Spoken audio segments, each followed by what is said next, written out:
Hello students, मैं वंदना सुखड़िया। आज हम बीएससी पार्ट सेकंड के कोऑर्डिनेशन केमिस्ट्री के टॉपिक यूजेस ऑफ किलेट्स के बारे में स्टडी करेंगे।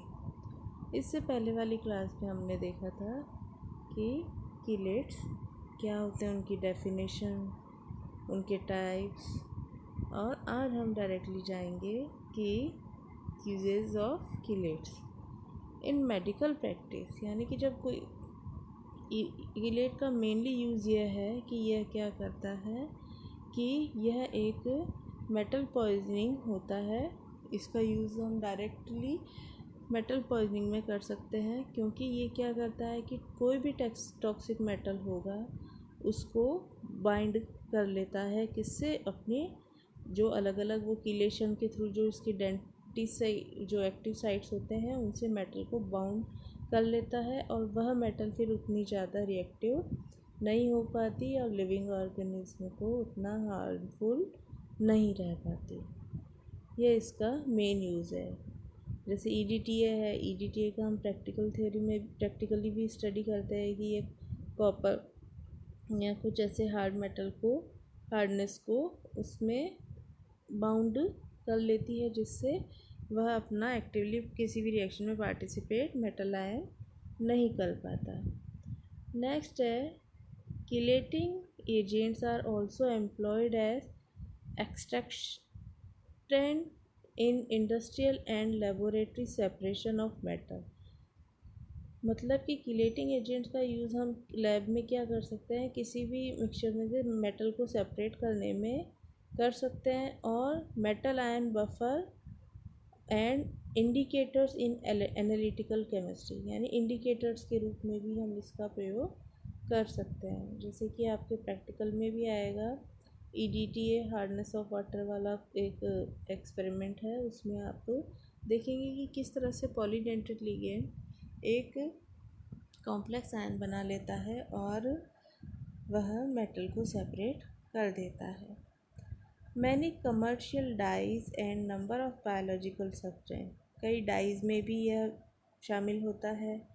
साथ ही हमारे शरीर में देखिए हीमोग्लोबिन, क्लोरोफिल, ऐसी कई चीज़ें हैं जिनमें यह सेंट्रल मेटल एटम होता है, और उसके चारों ओर पॉलीडेंटेड लिगेंड उससे इस तरह से बाउंड होते हैं कि वह एक साइक्लिक स्ट्रक्चर बना लेते हैं। इस साइक्लिक स्ट्रक्चर की वजह से इनकी स्टेबिलिटी भी ज़्यादा हो जाती है। क्लोरोफिल में मैग्नीशियम सेंट्रल मेटल एटम के रूप में होता है, जबकि हमारा जो ब्लड है उसमें हीम यानी कि आयरन सेंट्रल मेटल एटम के रूप में प्रेजेंट होता है, और इसके चारों ओर रिंग्स, पोर फायरिंग रिंग्स होती हैं, जिसमें कॉन्जुगेशन के थ्रू भी ये उसे स्टेबिलिटी प्रोवाइड कराता है, और वह उसके साथ एक स्टेबल स्ट्रक्चर का फॉर्मेशन करता है। Chelation therapy is used to remove toxic metal as in heavy metal poisoning। वही बात कि इसका यूज़ हम टॉक्सिक मेटल्स को रिमूव करने में कर सकते हैं। Chelation is used to formulate nutritional supplements। कई न्यूट्रिशनल सप्लीमेंट्स जो होते हैं बॉडी में दिए जाते हैं, जैसे कि बड़े बड़े राइबोफ्लेविन, विटामिन बी कॉम्प्लेक्स, ये कई चीज़ें ऐसी होती है जिनमें किलेटेड स्ट्रक्चर्स पाई जाती है। Chelating agents are using in fertilisers. जो हम कृषि करते हैं, खेती बाड़ी करते हैं, उसमें भी आपके किलेटिंग एजेंट्स प्रयोग में लिए जाते हैं। To prepare homogeneous catalyst and as contrast agent in MRI scan. MRI scanning जब हम कराते हैं तो उसमें भी एक ऐसे सॉल्यूशन पाए जाते हैं जिसमें किलेशन पाया जाता है। तो इस तरह से हमने इन 2 कंटिन्यूस क्लासेस में किलेशन के बारे में स्टडी की। मेडिकल में, एग्रीकल्चर में, इंडस्ट्रीज़ में, इन सब जगह पे जो किलेटेड कॉम्प्लेक्स की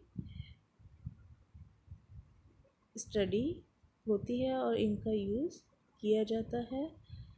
इन पे शॉर्ट नोट हमेशा आता है, तो इसको थोड़ा ध्यान से स्टडी करना, और साइक्लिक स्ट्रक्चर ही इनको स्टेबिलिटी प्रोवाइड करवाती है।